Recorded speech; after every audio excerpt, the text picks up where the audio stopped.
අපේ අපේ පීඨය නියෝජනය කරමින් පැමිණුණු අපේ සහෘදයන් සියලු දෙනාටමත් ඒ වගේම කළමනාකරණ පීඨයෙන් පැමිණුණු අපේ හිතවත් අනුර හිටපු පීඨාධිපතිතුමා අනුර මර්ගේ මහත්මාචාර්ය අනුරටත් ඒ වගේම ජ්‍යෙෂ්ඨ මහාචාර්ය කෙන්ඩිටත් විශේෂයෙන්ම පිළිගන්නවා. ඉතින් අපි ඇත්තටම මේ සාකච්ඡාව ආරම්භ වුණේ දැන් බොහෝ කාලයක සිට මැතිවරණ පොරොන්දු රාශියක් මත තමයි අපි මැතිවරණ පොරොන්දු රාශියක් අපි දක්වලා තියෙනවා. හැබැයි මේ මැතිවරණ පොරොන්දු එකක්වත් නීත්‍යානුකූල වෙන්නේ නැහැ. මේක මට ඇත්තටම දැනුනේ වෙන මේක සඳහන් කරන්න ඕන එක්තරා අවස්ථාවකදී මම සහ මහාචාර්ය සරත් විජේසූරිය මහත්මයා සම්බන්ධ වෙනවර සිරසේ දවසේ වැඩසටහනට. එතකොට ඔහු ඉතාමත්ම කලකිරීමෙන් ඒ කාලේ සඳහන් කරා ඒ කියපු කිසි දෙයක් කරන්න උනේ නැහැ. ඒ සම්බන්ධයෙන් කිසිම ආකාරයක හෝ නීතිමය තත්ත්වයක් තිබුණ නැති නිසා කියලා. ඔහු ඒකේ සඳහන් කරා අඩුගානේ පෙම්වතෙකුගේ ලියවිල්ලක් පෙම්වතෙකුගේ පෙම් හසුනක තිබෙන නීත්‍යානුකූලභාවයවත් ඒවායේ තිබුණ නැහැ. ඒක නිසා අපි පොඩ්ඩක් අසතුටෙන් ඉන්නේ කියන එක පිළිබඳව. හැබැයි ඒක දීර්ඝකාලීනව අපි සියලු දෙනාම අපි දන්නවා දීර්ඝකාලීනව අපි සියලු දෙනාම උත්තර නෙවෙයි දීර්ඝකාලීනව අපි සියලු දෙනාම අසතුටෙන් තමයි ඉන්නේ. එතකොට මේ දීර්ඝකාලීන මැතිවරණ පොරොන්දු ඇතුලේ තිබෙන දේවල් ගත්තොත් එහෙම උදාහරණයක් විදිහට ගත්තොත් එහෙම යහපාලන ආණ්ඩුව ඉදිරිපත් කරපු මැතිවරණ පොරොන්දුව ඒ වගේම පසුව ආපු සෞභාග්‍ය දැක්ම මැතිවරණ පොරොන්දුව ඇතුලේ තිබෙන බොහෝ පොරොන්දු ඉතාමත්ම විශිෂ්ටයි. ඒක කියවුවොත් එහෙම ලේඛන කියවල බැලුවොත් එහෙම ඒ ලේඛන ඇතුලේ සියලුම සමාජීය ආර්ථික නීතිමය ආදී වශයෙන් තිබෙනා වූ සියලුම කරුණු කාරණා පිළිබඳව සැලකිලිමත් වෙලා තියෙනවා. මෙතන ගැටලුව තියෙන්නේ නමුත් ඒවා පසුකාලීනව ක්‍රියාත්මක නොවීම පිළිබඳව. මම මේ සම්බන්ධයෙන් ඇත්තට මේ සම්බන්ධයෙන් සිටින මට කතා කරන්න පුළුවන් මම දෙදෙනෙක් එක්ක කතා කරා. ඒ තමයි මහාචාර්ය ටෙරන්ස් පුරසිංහ මහතා, ඒ වගේම අනුරුද්ධ ප්‍රදීප් කර්ණසූරිය මහතාත්. එතකොට මේක මේ තියෙන පොරොන්දු ව්‍යවස්ථාවිත කරගන්න පුළුවන්ද? ව්‍යවස්ථාවකට ඇතුළත් කරගන්න පුළුවන් සමහර කරුණු තියෙනවාද කියන එක පිළිබඳව පුරසිංහ සර්ගෙන් ලැබුණේ පොසිටිව් උත්තරයක්. ඒ කියන්නේ ඔහු සඳහන් කරේ මගේ යෝජනාව තිබුණේ මේ මැතිවරණ පොරොන්දු කියන එක මේක ව්‍යවස්ථාවක් විදිහට මේක යම්කිසි ව්‍යවස්ථාවක් විදිහට හදලා මේ ව්‍යවස්ථාවට තමයි අපි ඡන්දය ලබා ගන්න කියලා ඒ කියන්නේ රෙෆරන්ඩම් එකක් වෙන්නේ. ව්‍යවස්ථාව රෙෆරන්ඩම් එකක් කරන්න බැරිද මහා මැතිවරණයකදී කියන එක තමයි මගේ ප්‍රස්තුතය උනේ. එතකොට පුරසිංහසගේ මතය උනේ පොඩ්ඩක් කොහොම පොඩි ෆ්ලෙක්සිබල් එකක් වුණා. එතන ඒක පුළුවන් කියන එක. නමුත් අනුරුද්ධ මහතාගේ අතරම මේ අනුරුද්ධ විසික ඒක ප්‍රතික්ෂේප කළා. නමුත් ඔහු ප්‍රතික්ෂේප කළේ ප්‍රශ්නාර්ථයකුත් එක්ක. ඒතකොට ඒක තමයි මේ ප්‍රශ්නාර්ථය තමයි මේ ඉස්සරහට ගියා අපි වෙන ඒක පොදු සභාවකදී කතා කරමු හැමෝගෙම අදහස් එක්ක කියලා. මෙන්න මේ විදිය කියන්නේ මම බලාපොරොත්තු වෙන්නේ ඇත්තටම මෙන්න මේ විදියේ මේ දැන් අපි මේ වගේ ව්‍යවස්ථාවක් අපිට ගොඩනගා ගන්න බැරිද? එකක් තමයි දැන් අපි දකිනවා අපේ මුළුමනින්ම කැබිනට් ඇමතිවරුන් පත් කිරීමේ ක්‍රමවේදය හරිම විහිළුවක්. කරවගත්තොත් එහෙම දැන් පත් කරන්නේ මාතරට දෙන්නයි නුවරට දෙන්නයි. ඒ විදිහට අර මේ ඒ විදිහට තමයි පත් කරන්නේ. ඒක කිසිම ආකාරයක විද්‍යාත්මක පදනමක් නැහැ. මේ කැබිනට් ඇමතිවරු පත් කිරීම කියන එක ජාතික ලයිස්තුව ඇතුලෙන් පත් කළ යුතුයි කියන සංශෝධනයක්. ජාතික ලයිස්තුව ඇතුලෙන් ඒ සම්බන්ධයෙන් වූ විද්වතුන්ගෙන් පත් කළ යුතුයි කියන කොටසක් ඒකට ඇතුල් කරගන්න බැරිද අපේ? ඒක නීත්‍යානුකූල වෙන්නේ වගේ කොටසක් ඇතුල් කරගන්න පුළුවන්ද?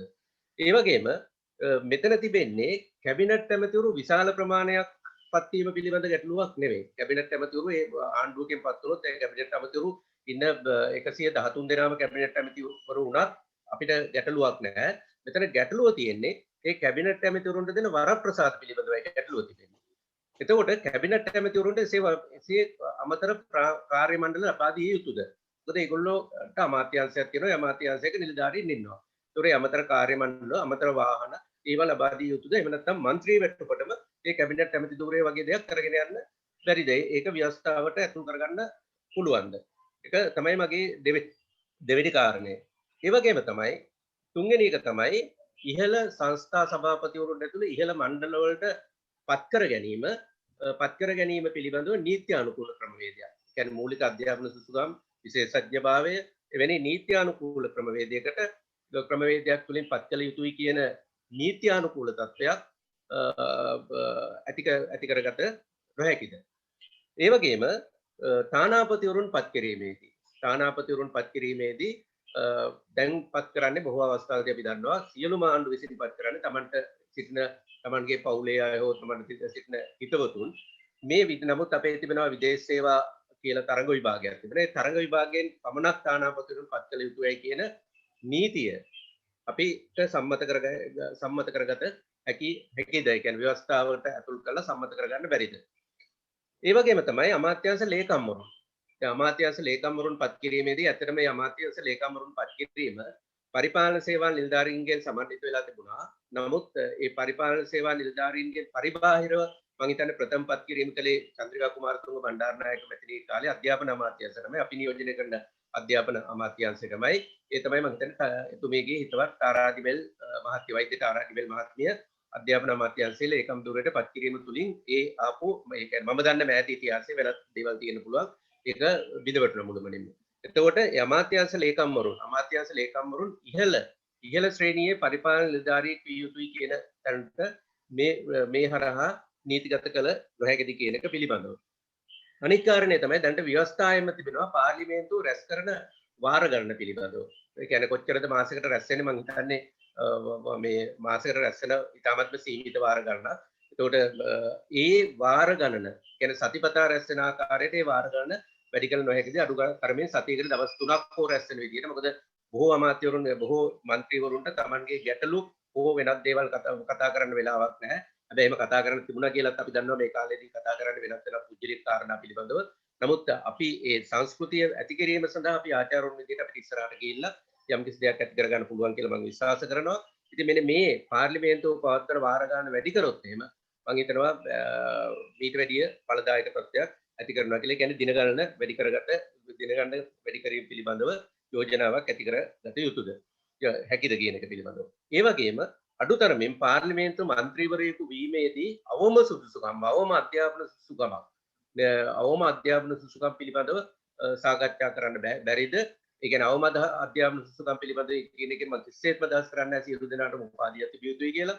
නමුත් මූලික වශයෙන්ම අපි දන්න දෙයක් තමයි රාජ්‍ය සේවයට ප්‍රවිෂ්ඨ වීම නම් අඩුතරමින් අර O level වැඩ 6යි සම්මාන 3ක් තිබිය යුතුයි කියන එක පිළිබඳව. කියන්නේ රජයේ සේවකයෙක් වැටුප් ලබන රජයේ සේවකයෙක් වීම සඳහා. ඒකට සමහර ඒවා ගෙනන් 8 වෙනි ශ්‍රේණියේ සමත් ඒවා තිබෙනවා. කම්කරු ප්‍රක්‍රියාවන් වගේ ඒවායිදී 8 වෙනි ශ්‍රේණිය වගේ සමත් ඒවා ඉල්ලලා තිබෙන අවස්ථාවල් තිබෙනවා.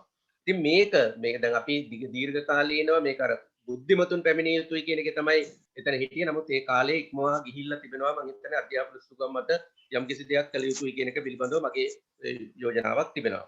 ඒ වගේම අමාත්‍යවරයෙකු සඳහා කැබිනට් අමාත්‍යවරයෙකු සඳහා මූලික අධ්‍යාපන සුසුකම් යෝජනා කිරීම. උදාහරණයක් ඉදිරියට ගත්තොත් එහෙම සෞඛ්‍ය අධ්‍යාපන වගේ සියලුම කැබිනට් ඇමතිවරුන් ගත්තොත් එහෙම උදාහරණයක් ඉදිරියට ගත්තොත් එහෙම සමහර අවස්ථාවලදී කිසිදු මූලික සුසුකම් නැති අය මුදල් අමාත්‍යාංශයේ රාජ්‍ය අමාත්‍යවරුන් විදිහට පවා සිටින අවස්ථාවල් තිබෙනවා. ඒකට මේගොල්ලොන්ට ඔය මූලික වශයෙන් වඩාත් හොඳ ඒ කියන්නේ ඇමතිවරයෙකු වෙනවා නම් අඩු ගන්න මෙන්න මේ සුසුකම් තිබිය යුතුයි කියන යෝජනාව මම හිතන්නේ අපිට ව්‍යවස්ථාවට ඇතුල් කරගන්න හැකි කියලා මම විශ්වාසයක් කරනවා. ඒ තුලින් යම්කිසි හොඳ තත්ත්වයක් ඇති වේවි කියන එක පිළිබඳව. අනිත් එක තමයි ස්වාධීන කොමිෂන් සභා ස්ථාපිත කිරීම. ස්වාධීන කොමිෂන් සභා මම හිතන්නේ ස්ථාපිත වෙලා තිබුණා පහුගිය ආණ්ඩුවේදී. නමුත් එතෙන්දී මේ ස්වාධීන කොමිෂන් සභා පිළිබඳව මගේ පෞද්ගලික මතය නම් ඒ ස්වාධීන කොමිෂන් සභා කිසිදු ආකාරයක ස්වාධීන වුණේ නැහැ. මොකද ඒවායේ පත් කරන ක්‍රමවේදයන් පිළිබඳව අපිට කිසිම දැනුවත්භාවයක් තිබුණේ නැහැ. ඒ කියන්නේ ඉල්ලුම් පත්‍ර කැඳවීමකින් හෝ එහෙමත් නැත්නම් වෙනත් ඒ මොකද්ද ක්‍රමවේදය කියන එක පිළිබඳව අපිට දැනුවත්භාවයක් තිබුණේ නැහැ. ඒකට උඩින් පත් කරලා කියනවා මෙන්න මේගොල්ලෝ තමයි පත් කරන්නේ කියලා. ඒකට විරුද්ධ වීමට ක්‍රම තිබුණා කියලා කිව්වට සාමාන්‍ය සිවිල් සමාජයේ එතරම් ප්‍රබල නැහැ. ඒකට මෙන්න මේක නිසා ස්වාධීන කොමිෂන් සභාව ස්ථාපිත කරනවා නම් ඒ ස්වාධීන කොමිෂන් සභාවලට පත් කිරීමේ ක්‍රමවේදයක් ඒ ව්‍යවස්ථාවේ සඳහන් විය යුතුයි කියන එක පිළිබඳව. ඒ වගේම සියලු රාජ්‍ය සේවක බඳවා ගැනීම සියලුම රාජ්‍ය ආයතන වල සියලුම රාජ්‍ය සේවක බඳවා ගැනීම තරඟ විභාගයකින් පමණක් පවත්වන්න තරඟ විභාගයකින් පමණක් සුසුකම් ලත් අය ඒ තරඟ විභාගයෙන් ඉහළ ලකුණු ගන්න අය නැවත සම්මුඛ පරීක්ෂණයකට තිබුණා සහතික පත්‍ර පරීක්ෂා කිරීමකින් පමණක් තමයි බඳවා ගත යුත්තේ. නමුත් ඒ අනිවාර්යයෙන්ම තරඟ විභාගයක් තිබිය යුතුයි කියන එක පිළිබඳව අපි සාකච්ඡා කළ යුතුයි කියලා මම හිතනවා. ඒ කනගාටුදායකම තත්ත්වය තමයි තවමත් ජාතික විශ්වවිද්‍යාල පද්ධතියට ලිපිකරුවන් එහෙම නැත්නම් කම්කරු ශ්‍රේණිය වලට බඳවා ගැනීමේදී අමාත්‍යවරයාගේ ලයිස්තු වෙනකල් විශ්වවිද්‍යාලවලට බලාගෙන සිටීමට සිද්ධ වෙලා තිබෙනවා. ඉතින් මෙතෙන්දී රාජ්‍ය බඳවා ගැනීම වලදී මෙවැනි විධිමත් භාවිකින් කටයුතු කිරීම. ඒ වගේම සුබසාධන පහසුකම් සමෘද්ධිය ඇතුළේ සුබසාධන පහසුකම් ලබා දීමේදී අතට මෙතන තමයි ග්‍රාමීය මට්ටමේ තිබෙන ලොකුම ගැටලුව තිබෙන්නේ. මේ ග්‍රාමීය මට්ටමේ කැමැත්තෙන් හෝ අකමැත්තෙන් Taman අකමැති දේශපාලනයකට ග්‍රාමීය ජනතාවට සම්බන්ධ වීමට සිදු වෙලා තිබෙන්නේ ඔවුන්ගේ සහනාධාර කප්පාදුව සම්බන්ධයෙන් තිබෙන බියට.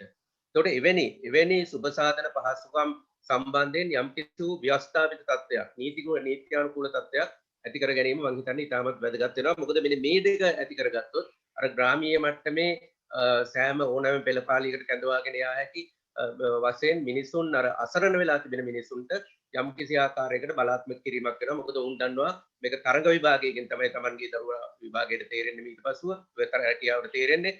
Tamanට සුබසාධන පහසුකම් ලැබෙනවා නම් සුබසාධක පහසුකම් ලැබෙනවා නම් ඒ සුබසාධන පහසුකම් ලැබෙන්නේ Tamanගේ තිබෙන තත්ත්වයන් වලට මිසක් ඇගීමකින් පස්සේ මිසක් ප්‍රාදේශීය දේශපාලඥයන්ගේ අවශ්‍යතාවයන් වලට නෙවෙයි කියන එක පිළිබඳව.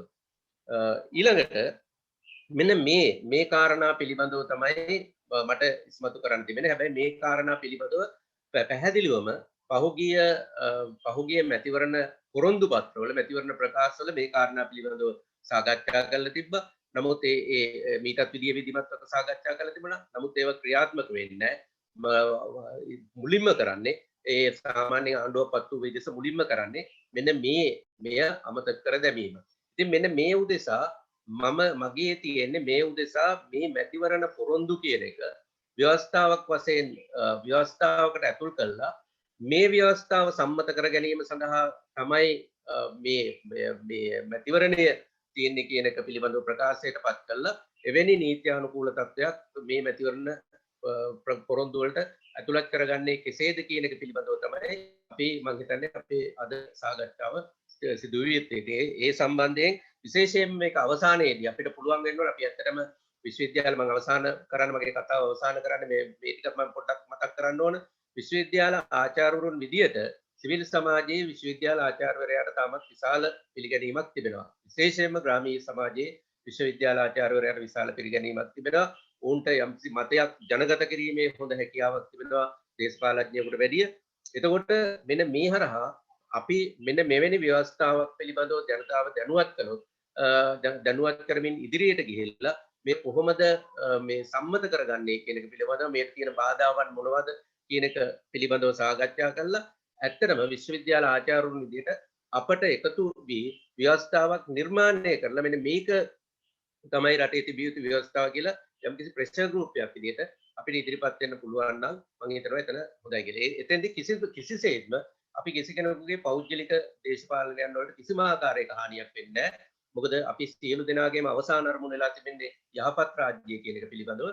එතකොට ඒක නිසා අපගේ දේශපාලනික අනන්‍යතාවයන් තියාගෙන හැබැයි මේ ව්‍යවස්ථාව පිළිගන්නා වූ තත්යකට ලොකු බලපෑමක් කිරීමට හැකියාවක් අපිට තියෙනවා කියලා මම විශ්වාස කරනවා. ඉතින් මෙන්න මෙතන අපිට අන්න සාකච්ඡාව ආරම්භ කළා සමාජයේ ක්‍රියාකාරීක පිරිසක් විදිහට මම හිතන්නේ විශ්වවිද්‍යාල ආචාර්යවරුන් විශාල නිහඬතාවය විශ්වවිද්‍යාලාචාර්යවරුන්ගේ මේ නිහඬතාවය කියන්නේ අපි මෙතනදී අදහස් කරන්නේ කිසිසේත් මේ ආණ්ඩු විරෝධී හෝ ආණ්ඩු පක්ෂ වීම කියන මේ අපිට මොඩල් එකක් හදලා ඉදිරිපත් කරලා මේක තමයි අපේ මොඩල් එක අපි ඉදිරිපත් කරන කියන එක පිළිබඳව හොඳ සාකච්ඡාවක් රටේ නිර්මාණය විය යුතුයි කියන එකයි මගේ විශ්වාසය. මෙන්න මේ ටික තමයි මට මූලික වශයෙන්ම සඳහන් කරන්න තිබෙන්නේ.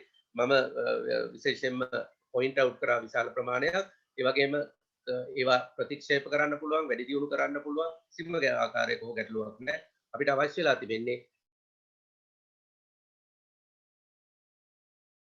මේ නීත්‍යානුකූල භාවයක් මැතිවරණ පොරොන්දු වලට ඇති කළා. එය වඩා ප්‍රායෝගික කිරීමේ කළ හැකිද කියන එක සහ එහිදී අපේ විශ්වවිද්‍යාල ආචාර්යවරයාගේ යාන්ත්‍රණය මොකක්ද කියන එක පිළිබඳව සාකච්ඡා කිරීමයි. එහෙනම් බොහොම ස්තුතියි මේ අවස්ථාව මට ලබා දීම පිළිබඳව. බොහොම ස්තුතියි මයුර සර්. ඒ අදහස් දැක්වීමට අපේ සාකච්ඡාවට ප්‍රවේශයක් හැටියට අතන මයුර සර් මෙතන පුරවැසියෙක්ගේ ඇසින් තමයි මම හිතන්නේ මේ ප්‍රශ්න ටික නැගුවේ. ඇත්තටම අලුත් ව්‍යවස්ථාවක් අවශ්‍යද කියන මාතෘකාවටත් වඩා තියෙන ව්‍යවස්ථාවේ භාවිතය සම්බන්ධයෙන් තියෙන ගැටලු මම හිතන්නේ ගොඩක් මයිරසයට මතු කරේ. තියෙන ව්‍යවස්ථාවේ භාවිතයේ මොන හරි ගැටලු තියෙනවද? ඒ ගැටලු විසඳා ගැනීමට කිසියම් ක්‍රමයක් තියෙනවද කියන කාරණය. ඇත්තටම ඊටත් එහා මම අදහසක් හැටියට දැක්වුවොත් මම ඊට පස්සේ මේ අවස්ථාව අපි මේකේ ශාස්ත්‍රීය භාවිතය සහ ශාස්ත්‍රීය සාකච්ඡාව සහ ප්‍රායෝගික සාකච්ඡාව කියන දෙකම අපි මහාචාර්ය පුරසිංහ සහ ජේෂ්ඨ කතිකාචාර්ය අපේ අනුරුද්ධ ප්‍රදීප්ට ඊළඟට මම ආරාධනා කරනවා. ඊට කලින් මට විනාඩියක් මම හිතුවා කතා කරන්න මයිරසගේ සාකච්ඡාවටම වුණ පූර්ණයක් හැටියට. ඇත්තටම දැන් ව්‍යවස්ථාව කියලා කියන්නේ ඇත්තටම අපි ප්‍රජාතාන්ත්‍රික රජයක ප්‍රජාව විසින් ප්‍රජාවගේ අයිතිය ප්‍රමාධිපත්‍ය බලය යම්කිසි විධිමත් විදිහට ලියලා තියෙන අඩංගු වෙලා තියෙන පුස්තකයනේ ව්‍යවස්ථාව කියලා කියන්නේ. එතකොට මේක තමයි ඇත්තටම පුද්ගලයාට පුරවැසියාට ඊටාම වැදගත් ලියවිල්ල. පුරවැසියාගේ බලය කොහොමද ක්‍රියාත්මක වෙන්නේ කියන කාරණේ මේක තමයි ලියලා තියෙන්නේ. එතකොට කාලෙන් කාලයට 1977 ඇතිවෙච්ච ව්‍යවස්ථාව මේ වෙනකොට කාලීන අවශ්‍යතාව මත 20 වතාවක් සංශෝධන ඇවිල්ලා තියෙනවා. ඒ 20 වතාවම ඒ සංශෝධන 20ම ඊටාම වැදගත් නොවුණත් ඒන් කීපයක් අපි දන්නවා සමාජයේ දැඩි කතා බහට ලක් වුණා. ඊටාම වැදගත් සංශෝධන හැටියට දැඩි සංවාද ශීලී මාතෘකා බවට පත් වුණා ඒ ව්‍යවස්ථාවන් විශේෂයෙන්ම 87 අජන්තම පොඩක් අජන්ත ඒක කාලීන අවශ්‍යතාවයක් විදිහට නෙවෙයි ගොඩක් ඒ ව්‍යවස්ථා සංශෝධන ආවේ දේශපාලනික සහ පෞද්ගලික අවශ්‍යතාවයන් විදිහට. ඒකත් අපි ඒක අපිට සාකච්ඡා කරන්න පුළුවන්. ඒක සාකච්ඡා කරන්න පුළුවන්. මම කාලීන කියලා කිව්වේ ඒවත් එක්කම තමයි. 13 අපි දන්න හැටියට 13 ඊට පස්සේ 14 17 ඊට පස්සේ 19 20 ඒ දෙකම 18 ඔය වගේ ඒවා අපි වැඩි වශයෙන් කතා කරපු සංශෝධන. දැන් ඇත්තටම සාකච්ඡාව තමයි දැන් කාරණා තුනක් අපිට දැන් ඒකට සාකච්ඡාවට බඳුන් කරන්න පුළුවන්. එකක් තමයි මේ විදිහට සංශෝධන අනුසාරයෙන්ම පවතින ව්‍යවස්ථාව ඇතුලේ අපිට පුළුවන් ද ව්‍යවස්ථාවේ පවතින ව්‍යවස්ථාවේ යම්කිසි භාවිතයේ ගැටලු තියෙනවා නම් ඒ ගැටලු විසඳීම සඳහා නව සංශෝධනයන් ඉදිරිපත් කරමින් මේ පවතින ව්‍යවස්ථාවම ඉස්සරහට අරගෙන යන්න පුළුවන්ද කියන කාරණය සහ එහෙමත් නැත්නම් පවතින ව්‍යවස්ථාව මේ විදිහට තවදුරටත් සංශෝධනය කිරීමේ හැකියාවක් නැහැ. ඒ නිසා පවතින ව්‍යවස්ථාවට එහා ගිය අලුත්ම ව්‍යවස්ථාවක් අපට අවශ්‍යද කියන මෙන්න මේ ප්‍රශ්න දෙක තමයි මම හිතන්නේ අපි සාකච්ඡා කළ යුත්තේ මේ අපි අද මාතෘකාවට අදාළව කතා කරනකොට. ඒක නිසා මම ඊළඟට ආරාධනා කරනවා අපේ මහාචාර්ය පුරසිංහ මහත්මයාට මෙන්න මේ කාරණා අරමුණු කරගෙන අපේ ශාස්ත්‍රීය සාකච්ඡාවක් වගේම පෞද්ගලික භාවිතයේ ඉන්න කෙනෙක් හැටියට මේ සාකච්ඡාවට සහභාගී වෙන්න කියලා දැන් මම ආරාධනා කරනවා. පුරසිංහ සර්. ටෙරස් මයික් එක වාගේ අන්මියුට් කරන්න. හරි. බොහොම ස්තුතියි අජන්ත මේ සහභාගී වන සියලු දෙනාට මම සුබ උදෑසනක් ප්‍රාර්ථනා කරනවා. මේ දැන් මයිරස මායක මේ ගැන මිට දින කිහිපයක කලින් කතා කෙරුවා. පස්සේ මම අනුත් එක්ක කතා කෙරුවා. දැන් මෙහෙමයි. දැන් අපි මට අවුරුදු 40ක පවන ප්‍රායෝගික දේශපාලන අත්දැකීම් තියෙනවා. විවිධ දේශපාලන ධාරාවන් සමග කටයුතු කරලා තියෙනවා විශ්වවිද්‍යාලයේ ශිෂ්‍ය කාලේ ඉඳලම ඊටත් කලින් පාසල් ශිෂ්‍යයෙක්ව සිටියදීත් මම දේශපාලනයට සම්බන්ධ වුණා. ඊට කාලයක් වැඩ කෙරුවේ ආවාසික දේශපාලනය තමයි වැඩ කෙරුවේ. දැන් එහෙම නෑ කියනවා නෙවෙයි. නමුත් අපිට වඩා පුළුල් දැක්මකින් තමයි මම මේ දවස්වල හිතන්නේ. දැන් මම මයුරස කිව්ව කාරණා කීප පිළිබඳව තියෙනවා දේශපාලන විද්‍යාත්මක ප්‍රවේශයක් ගන්න. ඒ තමයි දැන් මයුරස කිව්වා කන්නේ ඒවා අපිට මේ දැන් ආණ්ඩුක්‍රම ව්‍යවස්ථාවට ඇතුළත් කරන්න බැරි බොහෝ කරුණු මයුරස කිව්වා. සහ පුළුවන් කරුණුත් කිව්වා. දැන් මම ඉස්සෙල්ලාම පෙන්නන්නම් මම හිතන අනුරුද්ධත් මේව දන්නවා හොඳට මේ සභාවේ හැමෝම දන්න දෙයක්. නමුත් මේවා අපි අර සාකච්ඡා නොකරන එකයි ප්‍රශ්නේ. දැන් සර්වජන ඡන්ද බලය කියන අයිතිය යටතේ ඡන්දදායක සුදුසුකම් තමයි ඡන්ද අපේක්ෂක සුදුසුකම් විය යුත්තේ. ඒක සර්වජන ඡන්ද බලයේ මූල ධර්මයක්. ඒ කියන්නේ දැන් මම ඉස්සර කිව්වා දැන් මේ ඒක නිකන් ඕන කෙනෙකුට ඔය ප්‍රශ්න මතුවෙනවා.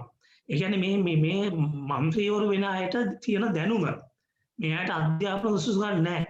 දැන් මේ 25න් 100 ගණක් ඉන්නේ ඕල් ලෙවල්වත් නැති අය. ඒ ප්‍රශ්නේ තියෙනවා. හැබැයි ප්‍රජාතන්ත්‍රවාදයේ යටතේ කිසිම ඉඩකඩක් නැහැ ඡන්දදායක සුදුසුකම් වලට අතිරේක සුදුසුකම් ඡන්ද අපේක්ෂකයින්ට පනවන්න. ඒක සර්වජන ඡන්ද බලයේ තියෙන ප්‍රධාන මූල ධර්මයක්. ඒක කඩ කරන්න බෑ. ඒ කියන්නේ දැන් මේ ඩොනමෝල් කොමිසම මේ මම පොඩි උදාහරණයක් කියන්නම්. ඩොනමෝල් කොමිසම හරි වැදගත් අදහසක් ඉදිරිපත් කළා 1927. ඒක ආදරයට ගැලපෙනවා. ඕකේ මේ දැන් ඔය ලංකා ජාතික සංගමයේ ඉල්ලීමක් කෙරුවා ඩොනමෝල් කොමිසමෙන් මේ අධ්‍යාපන සුදුසුකම් අනුව ඡන්ද බලය දෙන්න කියලා. හැබැයි ඩොනමෝල් කොමිසම කිව්වා දේශපාලන විචක්ෂණ භාවයේ මැනීම සඳහා අධ්‍යාපන සුදුසුකම් අපිට මේ වැදගත් වෙන්නේ නැහැ කියලා. ඒත් කොමිසම කිව්වා දියුණු නගරවැසියාටත් උපකාරුවාටත් වඩා නොදියුණු ගැමියාගේ සහ නූගත්කරුවාගේ දේශපාලන දැනුම ඉහළ මට්ටමක තිබිය හැකියි කියලා ඩොනමෝල් කොමිසම කිව්වා. ඒ කියන්නේ ඒක අදල නෙමෙයි ඒක සර්වකාලික අදහසක්. ඒ කියන්නේ දැන් දැන් මන්ත්‍රීවරයෙක් වෙන්නේ මේ දැන් අපි ගත්තොත් අධ්‍යාපන සුසුකම් වලින් මිනිස්සුගේ දේශපාලන දැනුම මයින්ඩ් බෑ. දේශපාලන සාක්ෂරතාවය මයින්ඩ් බෑ. ඒක දේශපාලන විද්‍යාවේ තියෙන මූල ධර්මයක්. ඡන්ද බලය පිළිබඳ මූල ධර්මයක්. ඒ නිසා ඔය මයුරිසා කිව්ව එක ඒක මේ සාමාන්‍යයෙන් ආණ්ඩුක ව්‍යවස්ථාවට ඇතුළත් කරන්න බෑ. ඔය අධ්‍යාපන ඒක කරන්න කියන්නේ කරන්න ඕන. ඒ කරන්න ඕන කවුද? දේශපාලන පක්ෂ. දේශපාලන පක්ෂ දැනගන්න ඕන තමන් ඉදිරිපත් කරන අපේක්ෂකයින්ගේ අධ්‍යාපන සුදුසුකම් හොයලා බලලා ඒක මේ වගේ රටක වෙන්නේ නැහැ. මොකද මේ වගේ පුරසිංහ සර් පොඩ්ඩක් වීඩියෝ එක ඔෆ් කරගත්තා නම් සර්ගේ ඉන්ටර්නෙට් ප්‍රශ්නේ මගේ හරි.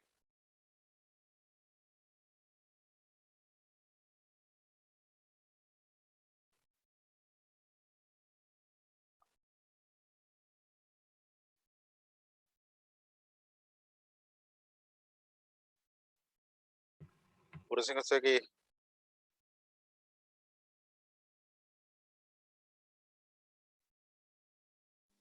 සර් ඇහෙන්නේ නැහැ නේද? සර් මම කෝල් එකක් දාලා කියන්නේ මොකද කරන්නේ? සර්ගේ වීඩියෝ එක ඔෆ් කරන්න හරි මං හිතන්නේ. සර් ඇහෙන්නේ නැහැ. සර් කියන්නේ සර් ගියා. හරි. ආපහු වෙනකල් අපි තැනකින් පටන් ගනිමුනේ. ආපහු වෙනකල් පටන් ගමු. මං හිතන්නේ මේ දැන් එතන ශාස්ත්‍රීය පැත්ත තමයි මං හිතන්නේ ඒකේ පුරසිංහ සර් කතා කරගෙන ආවේ. මං හිතන්නේ ඒක එතන ඉඳගෙනම අපි අනුරුද්ධ පුරසිංහ සර් ආවා. හරි. හරිනේ. හරි. සර්ගේ වීඩියෝ එක ඔෆ් කරගත්තා නම් හොඳයි සර්. සර්ගේ ඔය සිග්නල් ප්‍රශ්නේ පොඩ්ඩක්. සර්ගේ වීඩියෝ එක ඔෆ් කරගමු කතා කරන වෙලාවට. නෑ කවන්නේ දැන් හරි. හරිනේ සර්. හරි. ඔව් හරි සර් කියන්න. දැන් හොඳට ඇහෙනවා. මේ හරි. නෑ දැන් යහගෙන සමාවෙන්න මේ පොඩි ටෙක්ලන් එකක් උනා. මේ මම කියාගෙන ආවේ දැන් ආණ්ඩුක ව්‍යවස්ථාවකට ඇතුළත් කරන්න බැරි කාරණයක් තමයි ඒක. ඒක දේශපාලන පක්ෂවල කාර්යභාරයක්. එතකොට දැන් අනිත් එක තමයි මයුරිස කිව්වා දැන් මයුරිස කිව්ව දේවල් ගොඩක් දේශපාලන සදාචාරාත්මක කරුණු political ethics. හරිද? දැන් ඒවා දැන් ethics වගේ දේවල් ආණ්ඩුක්‍රම ව්‍යවස්ථාව කියන රටක මූලික නීතිය. මූලික නීතිය බොහොම සංක්ෂිප්තයි. දැන් උදාහරණයක් වශයෙන් කියනවා නම් ඇමරිකා එක්සත් ජනපදයේ ආණ්ඩුක්‍රම ව්‍යවස්ථාවට තියෙන වචන 7000යි. වචන 7000 බයිබලයේ කියලා කියන්නේ. ඇමරිකා එක්සත් ජනපදයේ ආණ්ඩුක්‍රම ව්‍යවස්ථාවට. කියන්නේ ව්‍යවස්ථාව පුළුවන් තරම් කෙටි වීම තමයි තියෙන සම්ප්‍රදාය. ඒ ඉන්දියාව වගේ රටක බොහොම දීර්ඝයි ආණ්ඩුක්‍රම ව්‍යවස්ථාව. ඉතින් දැන් අපි වගේ රටක මේ මයුර සමරකෝන් මේ සර් කිව්ව දැන් ඒවා දේශපාලන සදාචාරාත්මක කරුණු නිසා ඒවා හැම එකක්ම ආණ්ඩුක්‍රම දැන් අපි ගත්තොත් දැන් 19 මම හිතන්නේ මේ පහුගිය කාලේ ඇති වෙච්ච හොඳම සංශෝධනය තමයි 19 සංශෝධනය. ඒකේ ක්‍රියාකාරීත්වය කෙසේ වෙතත් ඒකේ කන්සෙප්ට් එක හරි වැදගත්. එතකොට දැන් ඒකෙන් කියරුවන්නේ දැන් ඇමති මණ්ඩලයේ සංඛ්‍යාව 30ට අඩු කිරීම. එතකොට ඒ වගේ සීමාවන් නැති කරන්න ව්‍යවස්ථාවකින් පුළුවන්. හැබැයි සමහර දේශපාලන සදාචාරාත්මක කරුණු ඒවා ආණ්ඩුක්‍රම ව්‍යවස්ථාවට ඇතුළත් කරන්න බෑ. ඒක තමයි ආණ්ඩුක්‍රම ව්‍යවස්ථා සම්පාදනය කරන සම්ප්‍රදාය. ඒ කියන්නේ ආණ්ඩුක්‍රම ව්‍යවස්ථා සම්පාදනය කරන එක යම්කිසි විධික්‍රමයක් තියෙනවා. ඒ විධික්‍රමය තුල ඒක ලෝකෙ පිළිගත් විධික්‍රමයක්. එතකොට අර සුගත සදාචාරාත්මක කරුණු ඒකට ඇතුළත් කරන්න බෑ. ඒකට තමයි දේශපාලන පක්ෂ තියෙන්නේ. දැන් අවාසනාව තමයි ලංකාවේ තියෙන දේශපාලන පක්ෂ වලට ඒ සදාචාරය නැහැ. දැන් බලන්න අතපුරේ දිස්ත්‍රික්කයේ දැන් 2015 ඡන්ද වෙලාවේ මිනිස්සු ඝාතනයක් කරපු පුද්ගලයෙක් මම නම කියන්න ඕනේ කවුරුත් දන්නවා. ඔහුට නොමිනේෂන් දෙනවා. මේ ශ්‍රී ලංකාවේ ඒක තිබුණ ශ්‍රී ලංකාවේ දාස් පක්ෂේ පොහොට්ටු වෙනුත් යාරම නොමිනේෂන් දෙනවා. ඒක බලන්න. එතකොට මේ මනුෂ්‍ය ඝාතනයකට සම්බන්ධ පුද්ගලයෙකුට නොමිනේෂන් දෙන්න ඒක දාන්න බෑ ආණ්ඩුක්‍රම ව්‍යවස්ථාවේ. ඒක දේශපාලන සදාචාරය පිළිබඳ ප්‍රශ්නයක්. ඒ කියන්නේ දේශපාලන සංවර්ධනයේ අංගයක්. ඒ කියන්නේ දැන් දේශපාලන පක්ෂයක් ඒ වගේ කෙනෙකුට නොමිනේෂන් දෙනවා නම් ඒක ලොකු ඒ දේශපාලන පක්ෂය ගැන අපි දෙවරක් හිතන්න ඕනනේ. එතකොට දැන් පුරසිංහ සර් මට පොඩි ප්‍රශ්නයක් තියෙනවා.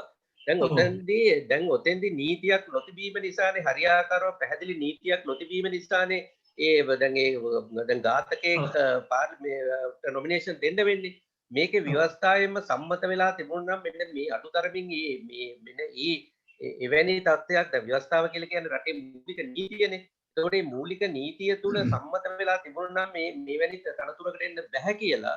ඒකට මේ අවස්ථාව උට අහිමි වෙනවා. මම කියන්නේ ඒකයි. ඒකට මෙවැනි ආකාරයව අපි හඳුනාගත් වදන්ති ඕක ඇතුළට රිංගව ගන්න බැරිද? නෑ එහෙම තියෙනවානේ. දැන් බලන්න දැන් ඡන්ද බලය ලැබෙන්නේ නැන්නේ අපරාධ සම්බන්ධ වරදකරුවෙකුට. ඒක තියෙනවා. ඔබ කියන එක ව්‍යවස්ථාවේ තියෙනවා. දැන් ඡන්ද බලය හම්බෙන්නේ නැහැ අපරාධයක් සම්බන්ධ වරදකරුවෙකුට. ඒක මේ අමුතුවෙන් ඇතුළත් කරන්න දෙයක් නෙමෙයි මයිරස. ඒක තියෙනවා.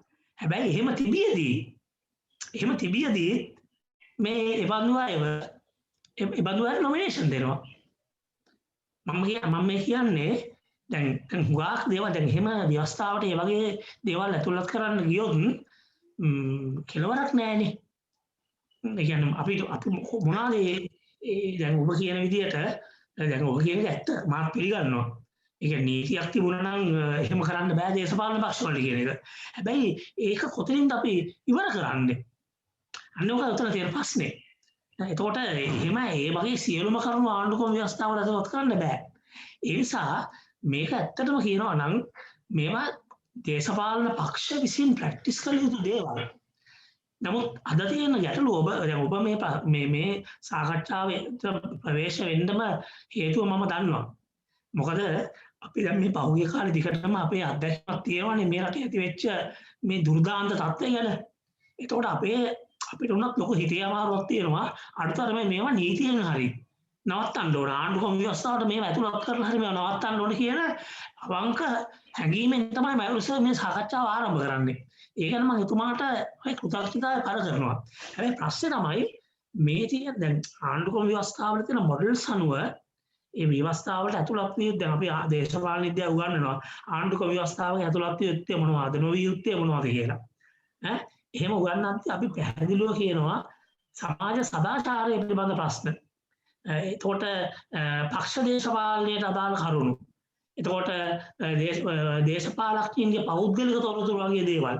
ඒ විතරක් නෙමෙයි ආණ්ඩුක්‍රම ව්‍යවස්ථාවට ඇතුළත් කරන්න බෑ සාමාන්‍ය නීතිය. සාමාන්‍ය නීතිය කියන අනපනක්. ඒකනේ එහෙමයි දේශපාලන ඉන්දියාවේ තියෙන පිළිගැනීමක්.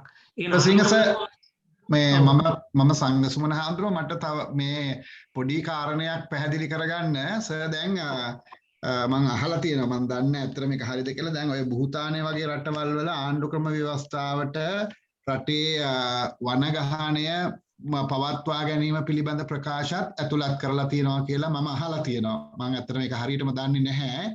ඒකට ඒ වගේ පරිසර සම්බන්ධ නීති ඒවත් ඔය සර් කියන විදිහට සමාජ සදාචාර සම්බන්ධ හින්දා ව්‍යවස්ථාවට ඇතුළත් කිරීම සුදුසු නෑ වගේ එකක් තියෙනවාද? එහෙමද සර් අදහස් කරන්නේ? නෑ මම අදහස් කරන්නේ මෙහෙමයි. දැන් මේ පරිසරය පිළිබඳ කාරණේ මූලික අයිතිවාසිකම් වලට ගන්න පුළුවන්.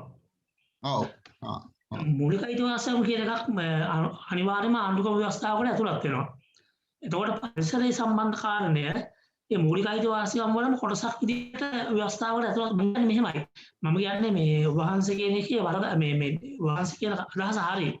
මයුරිසර් කියන එකේ මම කියන්නේ සමහර ටෙක්නිකල් ප්‍රශ්න මේකේ තියෙනවා. හරි හරි. ආණ්ඩුක්‍රම ව්‍යවස්ථාවකට ඇතුළත් කරන්න පුළුවන් සහ බැරි. දැන් මම උදාහරණයක් වශයෙන් කිව්වොත් මයුරිසර් එකට එකගයිනේ. දැන් 19 වෙනි සංශෝධනයේ ගොඩක් හොඳ දේවල් තිබුණානේ. ඒ දේවල් ඇත්තටම ව්‍යවස්ථාවට ඇතුළත් කරන්න පුළුවන් දේවල්. දැන් පුරසිංහ සර් කියනවානේ ටෙක්නිකල් ප්‍රශ්න තියෙනවා කියලා. දැන් ඇත්තටම මේ සාකච්ඡාවේ තියෙන මගේ මූලික ප්‍රශ්නෙත් ඔන්න උතන තමයි ඔතෙන්ට තමයි කේන්ද්‍ර වෙලා තියෙන්නේ. සර් මයුරිසර් ටෙක්නිකල් මයුරිසානේ සමාවෙන්න මේ තාම මං හිතන්නේ පුරසිංහ සර් එක කරුණක් විතරයි මතු කළේ. ඔව් මට පොඩ්ඩක් මෙන්න මේ පැහැදිලි කරගන්න දෙන්න මෙතන තමයි මේ ගැටලුව තියෙන්නේ අපේ. ඇත්තටම දැන් මේ ව්‍යවස්ථාව ගැන නෙවෙයිනේ අපි මේ පැහැදිලි ලොකු අර ව්‍යවස්ථාව මේකක් ගැන අරුබුදයක් ගැන නෙවෙයිනේ අපි කතා කරන්නේ මේ ව්‍යවස්ථාවට ඇතුළත් විය යුතු මෙන්න මේ ටෙක්නිකල් කරුණු වලින් ගැලවෙන්නේ ටෙක්නිකල් කරුණු වලින් ටෙක්නිකල් කරුණු වලට ආමන්ත්‍රණය කරන්නේ කෙසේද කියන එක පිළිබඳව පොඩ්ඩක් අපිට මේ සාකච්ඡාව චුට්ටක් මෙහෙවනවා නම් අපිට ලොකු මේ ප්‍රයෝජනයක් කරනවා. අපි කතා කරන්නේ ව්‍යාජත්වය පිළිබඳව කතා කරන්නේ. මෙහෙම කරමු සර්. මේ පුරසිංහ සර්ගේ අදහස් කරුණු ටික කරුණු දක්වන කරුණු ටික අපි සර්ගෙන් කෙටියෙන් අපි සර්ට දක්වන්න ඉඩ දීලා ඊට පස්සේ අනුරුද්ධ සර්ගෙත් කරුණු ටික දක්වන්න ඉඩ දීලා ඒ මත පදනම් වෙලා අපි සාකච්ඡාව අරගෙන යමු. මම හිතන්නේ හොඳයි මේ නැත්තම් කාලය වැඩි. ඔව්. හරි ඒකට මම දැන් මම කෙටි කියන්න. ඇත්තටම මේ දැන් මම ඒ මූලික කාරණාවක් මාරුත කරපු කාරණාවක් මම කිව්වේ. ඇත්තටම දැන් අපි දැන් ව්‍යවස්ථාවක මූලික කරුණු තියෙනවානේ ආණ්ඩුක්‍රම ව්‍යවස්ථාවක. ඒ කියන්නේ විශේෂයෙන්ම ඒක අපි දැනගන්න ඕන දෙයක්. අපි සියලු දෙනාම. ඒ කියන්නේ මේ විධායක ආකෘතියෙන් තියෙනවානේ මේ ලෝකේ පිළිගත්. ඒතර අපි මොන ව්‍යවස්ථාවක් හැදුවත් ඒ විධායක ආකෘති අපිට මේ ඒවා නොසලකා හරින්න බෑ. එතකොට ඒ ආකෘති සමහර දෙකක් මිශ්‍ර කරන්න පුළුවන්කමකුත් තියෙනවා. එහෙම වරදකුත් නැහැ. දැන් ප්‍රංශ ව්‍යවස්ථාව ප්‍රංශ ආකෘතිය හැදුවේ ඒ විදිහට. ඒතර අපි ඒ ගැන සැලකිලිමත් වෙන්න ඕන. එතකොට දැන් ලංකාවේ විධායක ක්‍රමයේ ගොඩනගලා තියෙන ප්‍රංශ විධායක ක්‍රමය අනුව ඒ කියන්නේ දෙමුහුණු විධායක ක්‍රමයක් විදිහට.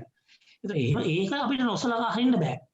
ඊළඟ මූලික අයිතිවාසිකම් කියන කොටස අපිට ආණ්ඩුක්‍රම ව්‍යවස්ථාව නොසලකා හරින්න බෑ. ඒක අනිවාර්යයි. ඊළඟට ආණ්ඩුවේ ව්‍යුහය. ඒ ව්‍යුහය කොහොමද ගොඩනගන්නේ කියන එක අපිට නොසලකා හරින්න බෑ. දැන් මෙතන අපි සාකච්ඡාවට බඳුන්ලා තියෙන්නේ ඒවා නෙමෙයි කියලා මම කියන්නේ. හැබැයි ඒවා අපිට අමතක කරන්න බෑ. ඒ ව්‍යවස්ථාවක ඇතුළත් වෙන ප්‍රධානම කාරණු විශේෂයෙන්ම ස්වාධිපත්‍ය පිළිබඳ කාරණේ. දැන් අපි ගත්තොත් ලංකාව සමූහාණ්ඩුවක් නිසා ජනතා පරමාධිපත්‍ය. අන්න ඒවා ආණ්ඩුක්‍රම ව්‍යවස්ථාවක අනිවාර්යෙන් ඇතුළත් වෙන්න ඕනේ. ඒවා අපි නොසලකන්න බෑ. නමුත් මෙතන සාකච්ඡාව තියෙන්නේ ඒ පිළිබඳව නෙමෙයි කියලා මට මේ පේන්නේ. ඔව් ඒ පිළිබඳව නෙමෙයි.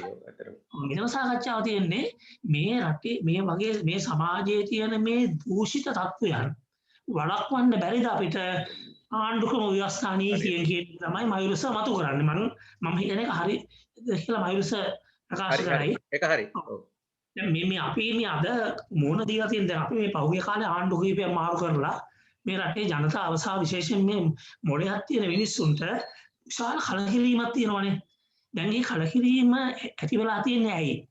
මේ ආණ්ඩු හරියට ක්‍රියා කරන්නේ නැත්තේ ඇයි? දෙන පොරොන්දු ඉෂ්ට කරන්නේ නැත්තේ ඇයි? ඒ නිසා ඒකට බැයිද නීතිමය සන්දර්භයක් ගොඩනගන්න කියන එක තමයි මේ මයුරිසර් මතු කරන්නේ.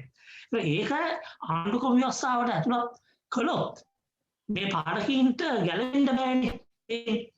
කියන එක තමයි මයුරිසර් කියන්නේ. ඒ නිසා ඒ අදහස අපි අගය කරන්න ඕන.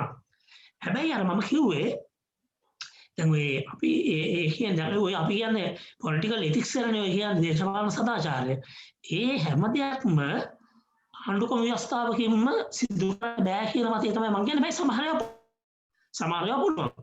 දැන් අපි හිතමු දැන් මම අර උදාහරණ වශයෙන් කැබිනට් මණ්ඩලයේ සීමා කිරීම, නියෝජ්‍ය ඇමති ධුර සීමා කිරීම, අන්න ඒ වගේ දේශපාලන කරුණු තියෙනවානේ මේ සාමාන්‍ය. එතකොට අපි ගත්තොත් අමාත්‍යාංශ දැන් අපි ගත්තොත් දැන් 20 මේ 19 සංශෝධනයේ තියෙනවා ජනාධිපතිවරයාට කිසිම අමාත්‍යාංශයක් බාර ගන්න බෑ කියලා. ඒ මොකද දැන් තියෙන අලුත් මේ 20 සංශෝධනයේ සහ ඊට කලින් තිබුණු තත්ත්වය අනුව සියලුම අමාත්‍යාංශ උනත් ජනාධිපතිවරයාට බාර ගන්න පුළුවන්. ඒක නැති කෙරුවා මේ 19 සංශෝධනයේ. එතකොට ජනාධිපතිවරයාට හිතුමනාපේ අමාත්‍යාංශ බාර ගන්න බෑ. අන්න ඒ විදිහට නැත්නම් දැන් පස්සේ යෝජනාවක් ආව ආරක්ෂක අමාත්‍යාංශ විතරක් ජනාධිපතිවරයාට දුන්නා නැති කියලා. අන්න ඒ වගේ දේවල් කරන්න පුළුවන්. එතකොට යම් ඇමතිවරයෙකුට බාර දෙන්න පුළුවන් අමාත්‍යාංශ කීයක්ද? එතකොට මේ අමාත්‍යාංශ අතර තියෙන කම්බිනේෂන් එක අන්න ඒ වගේ දේවල් ආණ්ඩුක්‍රම ව්‍යවස්ථාව ඇතුළත් කරන්න පුළුවන්. නමුත් අර මේ අපි බොහෝ විට අපි ඔය මේ දේශපාලනයේ කලකිරන දේවල් තියෙනවානේ.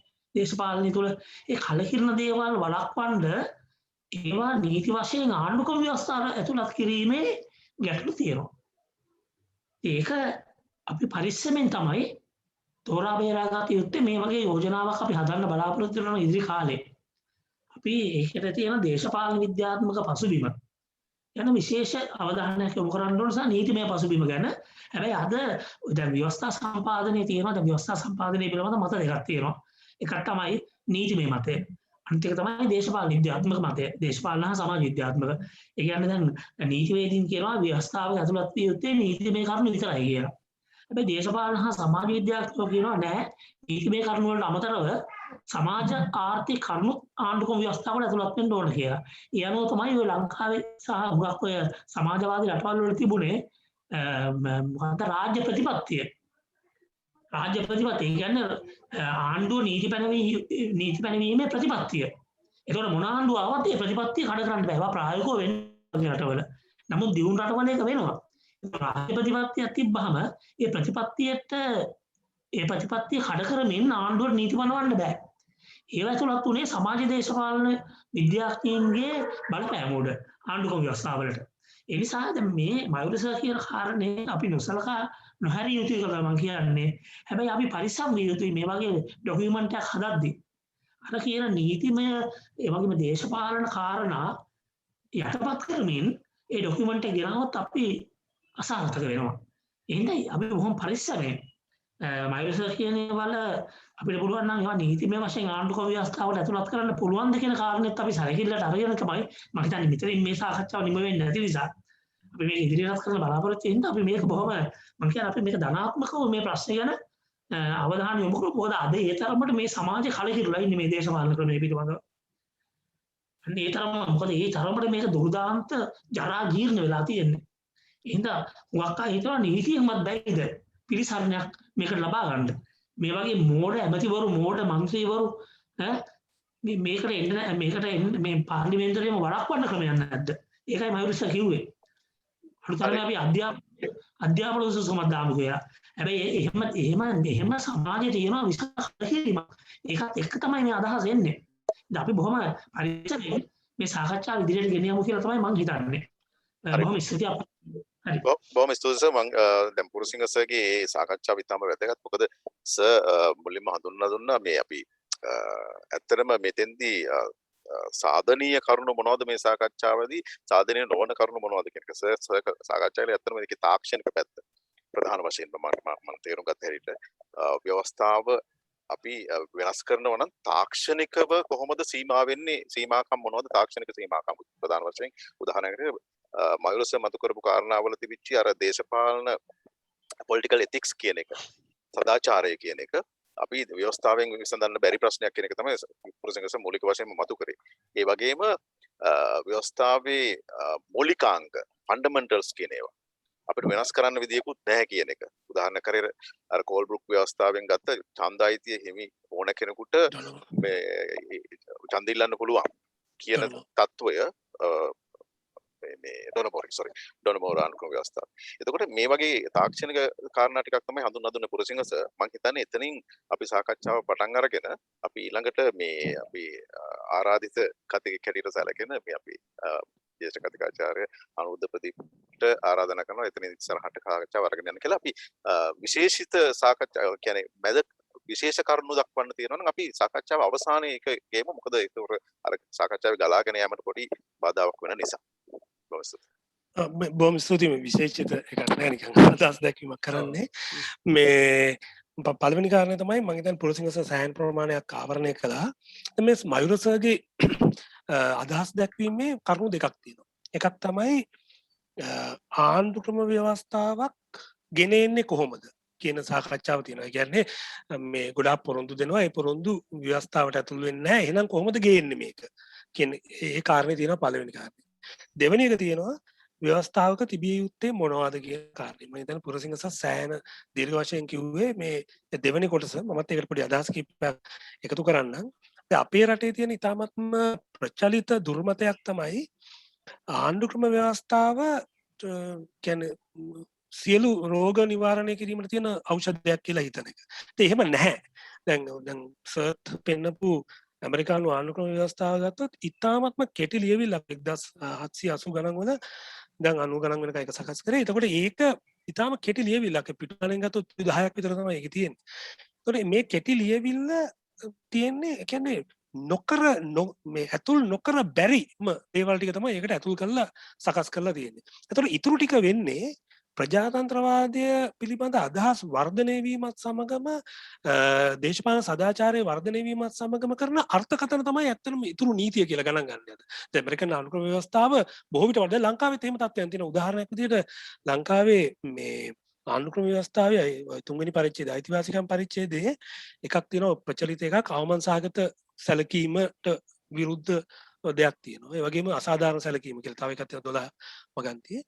දැන් මේවා ගත්තොත් දැන් අවමන් සහගත සැලකීම කියන එක 1978 80 ගණන් වල සැලකුවේ මිනිහෙක්ව නිකන් උල තියන්න ඕනේ වගේ ඒවා කරන්න ඕනේ නිකන් මරන්න ඕනේ සයිස් එක ආවොත් තමයි ඒක අවමන් සහගත සැලකීම කියන්නේ. තාම දරුණු අවමන් සහගත සැලකීම. නමුත් අද එහෙම නෙමෙයි. අද නිකන් තමුසේ කිව්වත් අවමන් සහගත සැලකීමක් විතර අද පිළිගන්නවා. ඒ කියන්නේ ආණ්ඩුක්‍රම ව්‍යවස්ථාවේ වගන්තිය එසේම තිබියදී ආණ්ඩුක්‍රම ව්‍යවස්ථාවේ එම වගන්තියට දෙන නීතිමය අර්ථකථන මගින් ඒක වර්ධනය කරලා තිනවා. මොකද සමාජ පසුබිම තියෙන මේ ආණ්ඩුක්‍රම ව්‍යවස්ථාවට පසුබිමින් තියෙන මේ සමාජය කියන එක ගත්තොත් ඒ සමාජයේ තියෙන ප්‍රතිමානයන් වෙනස් වෙලා.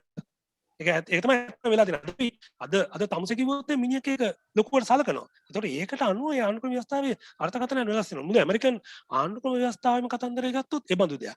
ඒකම තව එකක් කියන්න ඕන. ඒක තමයි හිතන්නේ අපි කළ යුතු මේ ආණ්ඩුක්‍රම ව්‍යවස්ථාව මේ අපේ මේ පුරසිංහ සර් කිව්වා වගේ මේ ආණ්ඩුක්‍රම ව්‍යවස්ථාවට දේවල් සියල්ල ඇතුල් කරන්න බෑ. ඇතුල් කරන්න ගියා සාර්ථක වෙන්නේ නැහැ. මොකද මිනිහා කියන්නේ ඉතාමත්ම බුද්ධිමත් සතෙක්. මේ මිනිස්සයාට පුළුවන් මේ හිල් වලින් රිංගලන්න. දැන් ප්‍රේමලාල් ජයසේකරගේ මේ මොකද රත්නපුරේ മന്ത്രിවරයාගේ සිද්ධිය ගත්තොත් අතරම නීතිය පැහැදිලි. නීතිය තියෙන්නේ මන්ත්‍රීවරයෙක් වෙන්න සුදුසුකම නැති වෙනවා. එයා අනිවාර්යයෙන්ම අවුරුදු 2කට වඩා සිර දඬුවමකට ලක් වුණොත් එතකොට එයා ඒ ක්‍රියාවලියක් වෙනවා. දැන් මෙතන උනේ ඒකට එයා ලක් වුණා විතරක් නෙවෙයි මෙයා මරණ දඬුවම නියමුණා. ඒ කියන්නේ අනිවාර්යයෙන්ම මෙයා අපරාධ වරදක් කරලා තියෙන නිසා ඒක ඔප්පු වෙලා තියෙන නිසා හරිනම් මෙයා පාර්ලිමේන්තු මන්ත්‍රී ධුරය අහෝසි වෙන්න ඕන. නමුත් අභියාචනය කියලා කැලලක්. ඒතර අභියාචනය කියන එක පාවිච්චි කරලා ඇත්තටම ගත්තොත් ඒකට පාවිච්චි කරා කියන වචනේ තමයි කියන්න තියෙන්නේ. අභියාචනය මොකද කරේ ඒකේ රිංගලා ගියා. ඒක තමයි ඇත්තටම කරපු දේ. මේක අභියාචනයක් කරලා තියෙන්නේ ඒ අනුව අවසානාත්මක තීන්දුවක් නැහැ. අධිකරණයක් නිසි අධිකරණයක් මගින් නිසි ක්‍රමවේදයක් තුල තීරණය කරන තෙක් ඕනෑම එක්කෙනෙක් නිවැරදි කරුවෙක් වේ යන එක පුළුල් අර්ථකථනයකට ලක් කරලා ප්‍රේමලාල් ජයසේකරව ගෙනාවා පාර්ලිමේන්තුවට. ඒක රංජන් රාමනායකට හම්බුනේ නැත්නම් මේ දේශපාලන කාර්යයක් නිසාම නෙමෙයි. රංජන් රාමනායකගේ නඩු තීන්දුව අභියාචනය කළ නොහැකි නිසා. ඒක තමයි එතනේ තියෙන වෙනස. දැන් මම දේශපාලන වශයෙන් කොයි පැත්තේ හිටියත් නමුත් මේක තමයි ඇත්ත. ඒක රංජන් මම දැක්ක විපක්ෂ මන්ත්‍රීවරුත් කෑ ගහනවා අරයට එංගයි මෙයාට මේකයි කියලා. අර ප්‍රේමලාල් ජයසේකරට පාවිච්චි කරන්න තිබිච්ච නීතිමය සිදුර හිඩැස රංජන් රාමනායකගේ කාරණය සම්බන්ධයෙන් තිබුණේ නැහැ. ඒක තමයි ඇත්ත. ඒක අවසානාත්මකයි. අන්න ඒක එතන තියෙන එක.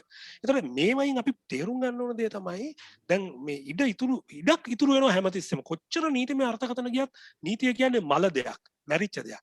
නීතිය සජීවී වෙන්නේ මනුෂ්‍ය ක්‍රියාකාරීත්වයත් එක්ක. දැන් මනුස්සයා ඒකට සම්බන්ධ වෙන්නේ පොසිටිව් විදියට නම්. එයා ධනාත්මක ප්‍රතිජනනාත්මක විදියට නම් සම්බන්ධ වෙන්නේ නීතිය අපිව ප්‍රගතිශීලී කරනවා. නීතිය අපිව ප්‍රගතිය කරා ගෙනවා. හැබැයි ඒක පාවිච්චි කරන්නේ ඒ කියන්නේ අභිමතය ඕනතරම් අභිමතයක් ඉතුරු වෙනවා නීතියේ. ඒ අභිමතය කියන එක පාවිච්චි කරන්නේ තමන්ගේ වෙනත් අරමුණක් සාධනය කර ගැනීම සඳහා නම් ඒක අනිත් පැත්තට යනවා. ඒක තමයි නීතියේ තියෙන ප්‍රශ්නේ. දැන් ගත්තොත් අපි කියමු മന്ത്രിවරු ඇමතිවරු ගාන සීමා කරනවා කියලා. ඇමතිවරු ගාන සීමා කරනවා. හැබැයි ඒකෙන් සීමාවල් නැහැනේ මේ ඇමති වරප්‍රසාද දෙන්න මොකක් හරි දෙයක් කරන්න විධායකයට. එතකොට එයා ඇමති කියලා නම් කරන්නේ නැතුව එයා කියනවා සම්බන්ධීකරණ කණ්ඩු සභාපති කියලා.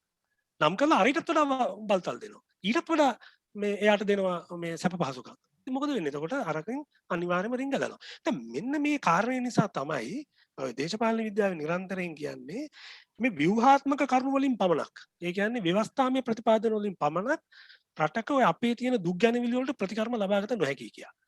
ඒ සාමාන්‍ය අපි ප්‍රචලිත මතන මයුරස ඉදිරිපත් කළේ සැබවින්ම සමාජය තුළින් එන දුක් වේදනාව අපිටත් ඒක දැනෙනවා. එතකොට නමුත් ඒ වලට ව්‍යවස්ථාමයම පිළිතුරු නැහැ. මොකද හිරින් ගන්න පුළුවන් නිසා. එතකොට ඒක උදාහරණයක් විදිහට මෙහෙමයි.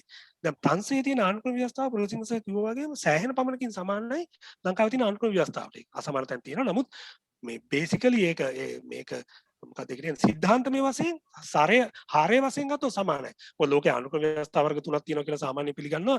ජනාධිපති ආණ්ඩුක්‍රම, පාර්ලිමේන්තු ආණ්ඩුක්‍රම, හයිබ්‍රිඩ් ඒවා. මිශ්‍ර නැත්තම් අර්ධ ජනාධිපති කියන ඒවා. දැන් අපේ රටේ තියෙන්නේ මේක විධායක ජනාධිපති කියලා කිව්වට මේක ඇත්තටම අර්ධ ජනාධිපති නැත්තම් මිශ්‍ර එකක් තමයි දේශපාලන විද්‍යාත්මකව බැලුවොත්. දැන් මිශ්‍ර ආණ්ඩුක්‍රමද? දැන් අපි මෙහෙම අහන්න. දැන් අපේ ජයජයවර්ධන මහත්තයා කාලේ මේ ලංකාවට ආණ්ඩුක්‍රම ව්‍යවස්ථාව ගේන්න එයාට ලොකු පිටුබලයක් ලැබුණා මේ ප්‍රංශයේ තියෙන ආණ්ඩුක්‍රම ව්‍යවස්ථාව. ඒක ලැබුණා. නමුත් එයා ඒකේ කපටි වල ටිකක් කළා ඒක වෙනම දෙයක්. නමුත් තිබුණා. ඒතකොට ප්‍රංශයේ තත්ත්වය ලංකාවේ තියෙනවද? ඇති වුණාද නැහැ? ප්‍රංශයේ ආණ්ඩුක්‍රම ව්‍යවස්ථාව එහෙමම ගෙනලා මෙහෙත් ඇරියත් ලංකාවේ ප්‍රංශයේ තියෙන දේශපාලන සදාචාරයට ගේන්න බෑ.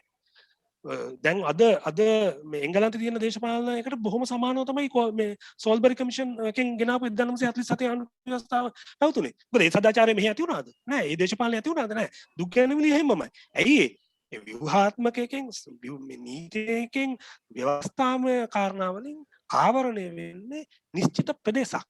බිම් කඩක් පමණයි. ඉන් පිටස්තර ප්‍රමාණය අති විශාලයි. ඒතකොට එහෙනම් අපේ තියෙන ප්‍රශ්නේ තියෙන්නේ මේකේ නෙමෙයි තියෙන්නේ. ව්‍යවස්ථාවෙන්ම නෙමෙයි. ඒකෙන් කියන්නේ ව්‍යුහාත්මක සාධක බලපාන්නේ නැහැ කියලා බලපානවා. උදාහරණයක් විදිහට සමානුපාතික නියෝජන ක්‍රමය හඳුන්වා දීම නිසා තමයි මේ පාදඩියෝ ටිකක් අද පාර්ලිමේන්තුවට ඇවිල්ලා තියෙන එක පැහැදිලිව පිළිගන්න ඕනේ. මොකද මේ මුදලේ බලය පෙන්වන්න පුළුවන් මේ මැතිවර කොට්ටාසේ විශාල වුණාම. ඉස්සර ආසනේ නම් දැන් තියෙන දිස්ත්‍රික්කයක්. දිස්ත්‍රික්කයක රඟන්න බෑ. දිස්ත්‍රික්කයක ආලෝකයක් පෙන්වන්න බෑ මුදල නැතුව. නමුත් ආසනයක් සම්බන්ධව ගත්තොත් මුදලයාගේ සෑහෙන ප්‍රමාණයකට අඩු වෙනවා. ඒතකොට අද මේ තියෙන සමානුපාතික නියෝජන ක්‍රමයේ යටතේ පාදඩේට ජාවාරම්කාරයෙක්ට විතරයි සාර්ථක වෙන්න පුළුවන් දේශපාලනය. ඉතින් ඒක ව්‍යුහාත්මක සාධක බලපාන.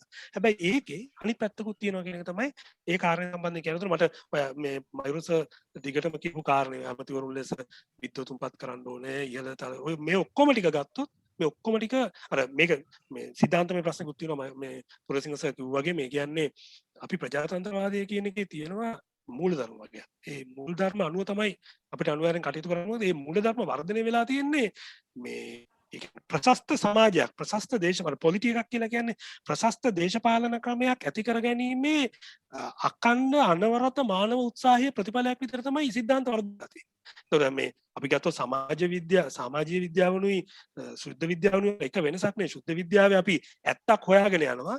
ඇත්තම සමාජීය විද්‍යාවේ ඇත්තකුත් හොයාගෙන යනවා. අනිත් පැත්තට අපි ඇත්තවල් නිර්මාණය කරනවා. සම්මුති ඇත්තවල් නිර්මාණය කරනවා. සමහර ප්‍රතිමානීය දේවල් නිර්මාණය කරනවා. ඒක තමයි සත්‍ය. එතකොට දෙවෙනි කොටස ගත්තොත් මයුරසගේ මම මේකට ඉක්මනින් ඇවිල්ලා ඉවර කරන්නම්. මයුරස කියන දෙවෙනි ප්‍රධාන කාරණේ එනම් විවස්ථාවක් සම්පාදනය කරගත හැකි කෙසේද? ඒ කියන්නේ සර්ගේ දුක් ගැනවිල්ල තමයි මේ ප්‍රතිපත්ති මේ ලියවිලි වල ඉතාමත්ම යහපත් දේවල් ඉදිරිපත් කරනවා. හැබැයි අර ගෑනු ළමයි පිරිමි ළමයි අතර දෙන ආදර මේ පොරොන්දුවක විවාහ පොරොන්දුවක තියෙන නීතිමය බලයවත් ඒකට නෑයි කියන එක. ඒ කියන්නේ විවාහ පොරොන්දුවක් කවුරුත් දන්නේ නැති වුණාට ආදරෙයි මම ඔයාව බඳිනවා කියලා ලියුමක් දිමුවොත් එහෙම නීතිමය වශයෙන් ඒක අධිකරණයට යන්න පුළුවන්. ඒක අපි දන්නේ නැති වුණාට එච්චර ප්‍රචලිත නැති වුණාට අධිකරණයට ගිහලා ඒකට වන්දියක් ගන්න පුළුවන් බැන්දේ නැත්නම්. මේ කවුරුත් එහෙම කරන්නේ නැහැ ලේසියකට. නමුත් එහෙම කරන්න පුළුවන්. ඒ බැඳි ඒකවත් නැහැ කියන එක තමයි මේ මයිලොස් කියන්නේ. එතකොට ඒ නමුත් කරන්න දෙයක් නැහැ. මොකද ලංකාවේ පවත්න ව්‍යවස්ථාව මත තමයි වෙන ව්‍යවස්ථාවක් ගේන්න ඕනේ. ඒක තමයි ව්‍යවස්ථාවේ අඛණ්ඩතාවයක් තියෙනවා කියන්නේ. ව්‍යවස්ථාවක් මත තමයි ඊළඟ ව්‍යවස්ථාව. ඒ මත තමයි ඊළඟ ව්‍යවස්ථාව. එහෙම කැඩෙන්න නම් විප්ලවීය වෙලාවක්. දැන් අද තියෙන ආණ්ඩුක්‍රම ව්‍යවස්ථාවේ ව්‍යවස්ථාව පරිච්ඡින්න කිරීම පිළිබඳව නිශ්චිත විධිවිධාන අඩංගුයි. ඒ කියන්නේ 3-2 බලයකින් පාර්ලිමේන්තුවෙහි සම්මත වෙලා ජනමිත විචාරණයකින් එන්න ඕනේ. ඒක තමයි ඒකතර අධිකාරයක් නැහැ. මොකද සම්පූර්ණ පරිච්ඡින්න කිරීම නිසා 3-2ක් සහ ජනමත විචාරණයක් ඕනෑම ව්‍යවස්ථාවක් සම්පාදනය කරන්න. ඒ තමයි මේ දැන් තියෙන එකේ වගන්ති. නමුත් මෙතන ප්‍රශ්නයක් තියෙනවා, දේශපාලන ප්‍රශ්නයක්. මේ මොකද්ද සමානුපාතික නියෝජන ක්‍රමයේ යටතේ 3-2ක් එන්නේ නැහැ එක් පක්ෂයකට. ඒකට ලේසියෙන් එන්නේ නැහැ. දැන් නම් ඇවිල්ලා තියෙනවා. නමුත් 3-2ක් එන්නේ නැහැ ව්‍යවස්ථාවේ හැටියට. නමුත් 3-2 ජනමත විචාරණයක් ඕනේ ව්‍යවස්ථාව වෙනස් කරන්න. ඒකයි මේ ව්‍යවස්ථාව විහිර වෙලා තියෙන්නේ. ඕනයි කියලා හිතනවා. දැන් සර් කියන විදිහට අරක ජනමත විචාරණයක්සේ සලකන්න. ඒ කියන්නේ අපි කියනවා මෙන්න මේ මැතිවරණ ලියවිලි ඉදිරිපත් කරන ප්‍රතිපත්ති ප්‍රකාශනය කියනවා මෙන්න මේක ජනමත විචාරණයක්සේ සලකන්න කියන මැතිවරණදී කිව්වොත් මොකද වෙන්නේ කියලා නිසා ඒක තමයි 1970 වුනේ. හැබැයි 71 වෙච්ච ප්‍රශ්නේ තමයි 1947 ආණ්ඩුක්‍රම ව්‍යවස්ථාව අපිට දුන්නේ සුද්ධෝ. එතකොට ලංකාවේ ප්‍රචලිත මතයක් තිබුණා ඒක දේශජ ව්‍යවස්ථාවක්, රට ඇතුළේ සම්පාදනය වෙච්ච ව්‍යවස්ථාවක් නෙමෙයි, අධිරාජ්‍යවාසීන් විසින් ඉතිරි කරලා ගිය යටත් විජිතවාදයේ නස්තාවශේෂයක් කියලා. ඒක තිබිච්ච අදහස. ඒ අනුව ඒක පිළිබඳ එක අදහසක්. තවත් අදහසක් තිබුණා මේ ආණ්ඩුක්‍රම ව්‍යවස්ථාවෙහි සමහර වගන්ති නිසා මේ ජනතාවගේ පරමාධිපත්‍ය බලය වෙනවා. ඒතර ආණ්ඩුක්‍රම ව්‍යවස්ථාව වෙනස් කරන්න බෑ කියලා 29 දෙක වගන්ති ප්‍රශ්න අරමයා ගොඩක් නිසා. එතකොට ඒ නිසා අදහසක් වර්ධනය වුණා කාලයක් තිස්සේ අපි දැනට රාජාණ්ඩුවක් ඉන්න නිසා ජනරජයක් වීමේ අවස්ථාව විප්ලවීය ආකාරයෙන් සිද්ධ වෙනවා. ඒක එතකොට 1972 සම්බන්ධයෙන් සමහරුන්ට විවේචන තිබුණා. නමුත් ඒක හරි. හැබැයි ජනරජයක් ඇති කර ගැනීම සඳහා වූ ව්‍යවස්ථාමය විප්ලවය හැම මැතිවරණයක් ගානෙම කරන්න බෑ. කරන්න ගියොත් මේ ආණ්ඩුක්‍රම ව්‍යවස්ථාවක තියෙන අගේ නැතු වෙනවා. ඒකට එහෙනම් අපිට කරන්න වෙන්නේම පවත්න ආණ්ඩුක්‍රම ව්‍යවස්ථාව යටතේ අලුත් ආණ්ඩුක්‍රම ව්‍යවස්ථාවක්. මේක හොඳ පැත්තකුත් තියෙනවා. නැත්තම් මොකද වෙන්නේ? ඡන්දෙන් ඡන්දට ආණ්ඩුක්‍රම ව්‍යවස්ථාව එනවා. ඡන්දෙන් ඡන්දට ආණ්ඩුක්‍රම ව්‍යවස්ථාව එන්න ඕනේ නැහැ. ඡන්දයකින් පත් කර මැතිවරණයක් තියන්නේ මහ මැතිවරණයක් තියන්නේ ආණ්ඩුක්‍රම ව්‍යවස්ථාවක් ගේන්න නෙමෙයි. ආණ්ඩුක්‍රම ව්‍යවස්ථාවක් ගේන අයව පත් කරගන්න. මැතිවරණයක් තියන්නේ මහ මැතිවරණයක් තියන්නේ නීති හදන්න නෙමෙයි, නීති හදන අයව පත් කරගන්න. ඒක තමයි මේ නියෝජිත ප්‍රජාතන්ත්‍රවාදයේ සාරය. නියෝජිත ප්‍රජාතන්ත්‍රවාදයේ මම අවසාන වශයෙන් කියන්නම්. ගොඩක් අය හිතනවා මේ ඍජු ප්‍රජාතන්ත්‍රවාදය කියන්නේ අපි ඔක්කොම සමාජය ඔක්කොම එකට එකතු වෙලා කතා කරලා තීරණ ගැනීම කරන්න නොහැකි නිසා පමණයි නියෝජිත ප්‍රජාතන්ත්‍රවාදය තියෙන්නේ කියලා. එහෙම නෙමෙයි. ඒක තියෙන්නේ ඍජු ප්‍රජාතන්ත්‍රවාදයේ සමහර දුර්ගුණ සමනය කරගන්නත් එක්ක තමයි නියෝජිත ප්‍රජාතන්ත්‍රවාදය ගොඩනගලා තියෙන්නේ. ඒ කියන්නේ මේ ඍජු ප්‍රජාතන්ත්‍රවාදයට යන මහජනයා කියන එක නා මොබ් එකක් වගේ, රංචුවක් වගේ. ඒගොල්ලන්ව ධම්මපැණිය කිව්වොත් ඒ පැත්තට දුවනවා. ඊට පස්සේ තව මොකක් හරි මුට්ටි කිව්වොත් මේ පැත්තට දුවනවා. තම ඕන එකකට දුවවන්න පුළුවන්. ඒ තමයි මහජනයාගේ හැටි. විශ්වාසයක් ඇවිල්ලා තියෙනවා ප්‍රජාතන්ත්‍ර ලිබරල් ප්‍රජාතන්ත්‍රවාදය ඇතුලේ. ඒ තමයි විශේෂඥභාවයෙන් තොර තීරණ ගැනීම. වල්ලැක්වීම වල තියෙන හොඳම දේ තමයි ඒ පිළිබඳ පුහුණුවක් තියෙන, දේශපාලන පුහුණුවක් තියෙන විශේෂිත කොටසක්. තියෙන දීර්ඝකාලීන සහ විවෘත සංවාද මගින් තියලා පමණක් නොවේ.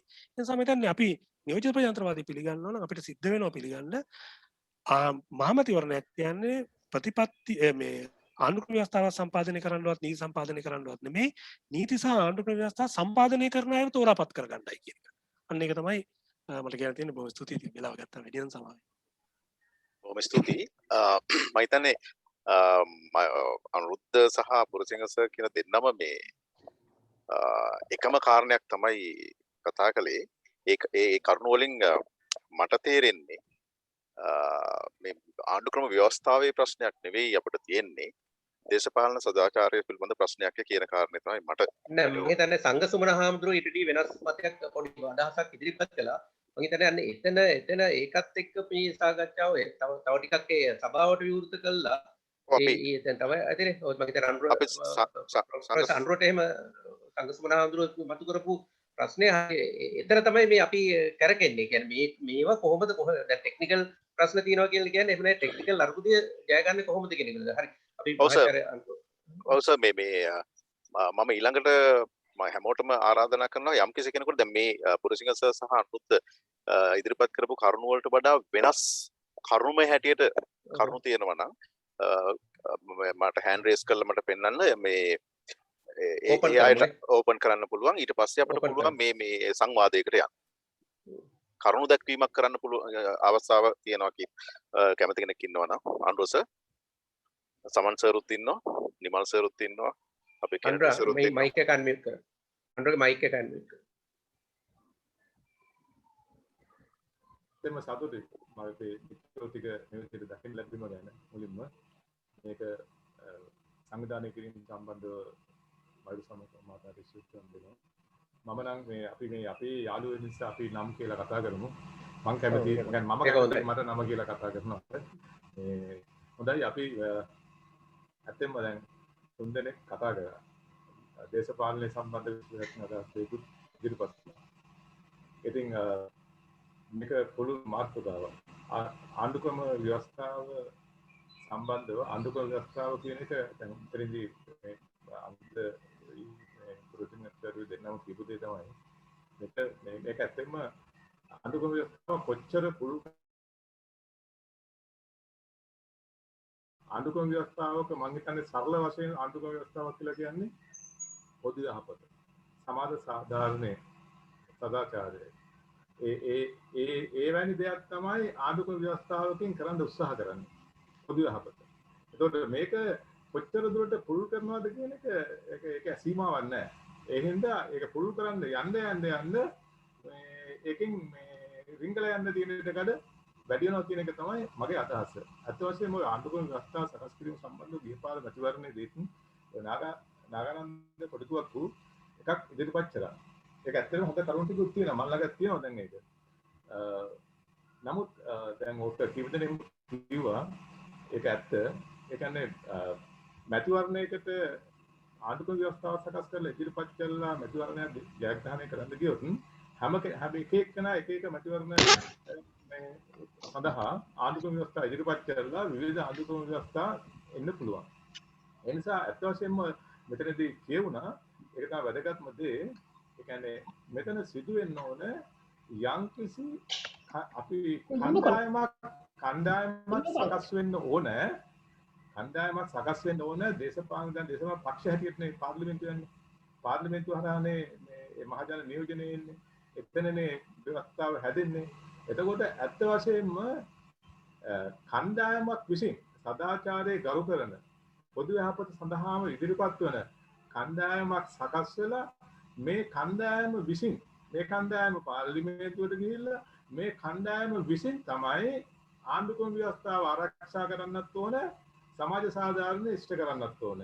එහෙම නොවි මේක දැන් අපි කොච්චරද ආණ්ඩුක්‍රම ව්‍යවස්ථාව මේ තියෙන ආණ්ඩුක්‍රම ව්‍යවස්ථාව කියන්නේ අපි කොච්චරයි මේක හදනවද? දැනට මේක පත්‍රිකුවේ ඉඳලා දියුරුම් දුන්නත්, රුවන්වැලිසෑය ගාව ඉඳලා දියුරුම් දුන්නත් දැන් මේ වෙනකොටම දැන් මේ ළඟදීම පෝර්ට් සිටි එකේදීම 25 සැරයක් ආණ්ඩුක්‍රම ව්‍යවස්ථාව උල්ලංඝනය කළා. දෙවි හිමියෙන් අපි රකින්නවා කියලා දියුරුම් දුන්නත් මේක උල්ලංඝනය කරනවා නේ. එතකොට අපිට මේ ආණ්ඩුක්‍රම ව්‍යවස්ථාව කියන්නේ මේ ගයිඩ් එක. හැබැයි මේක උල්ලංඝනය කරොත් ඒකටත් නීතියක් තියෙනවා. දැන් උදාහරණයකට අපි හැමතැනටම අපිව පාලනය කරන ගයිඩ්ලයින්ස් හදා ගන්නවා. නීතිමය වශයෙන්. ඒක මේ නමුත් දැන් අපි යුනිවර්සිටි ව්‍යවස්ථාව මේ පනත කියලා. ඒතර මේ පනතේ කරුණු තියෙනවා. දැන් අර අනුරුද්ධ ප්‍රදීප් හරි මේ හරි කිව්වා අර නීතියේ මේ දැන් අර දඩුවම ලකුණු කෙනෙක් පාර්ලිමේන්තු වෙන එක. හැබැයි ඒක රිංගලා යන්න ක්‍රමයක් තියෙනවා. එතකොට විශ්වවිද්‍යාලයට තනතුරකට පත් වෙනකොට ඒ ව්‍යවස්ථාව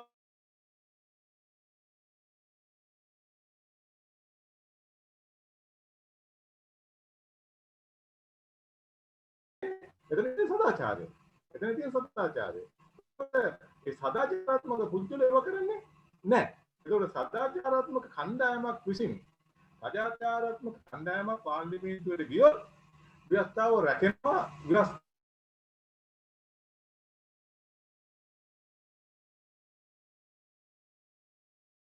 මෙතන තමයි අපිට ඇත්ත වශයෙන්ම සාකච්ඡා කරන්න ඕනේ. මේ දැන් ඔය මයිරසේ කතා කරපු කරුණු ගොඩක් තියෙනවා. ඔය සියලු දේ ඇත්තටම අපි මේ දවස්වල මමත් මේ හුදකලාව අපි කීප දෙනෙක් එකතු වෙලා ඔය මයිරසේ කතා කරපු ගොඩක් කරුණු වලට අපි ඇඩ්ජස්ට් කරගෙන යනවා. අපි ඒක ඇත්තටම මම මේ ලොකු ෆයිල් එකකුත් තියෙනවා. කොහොමද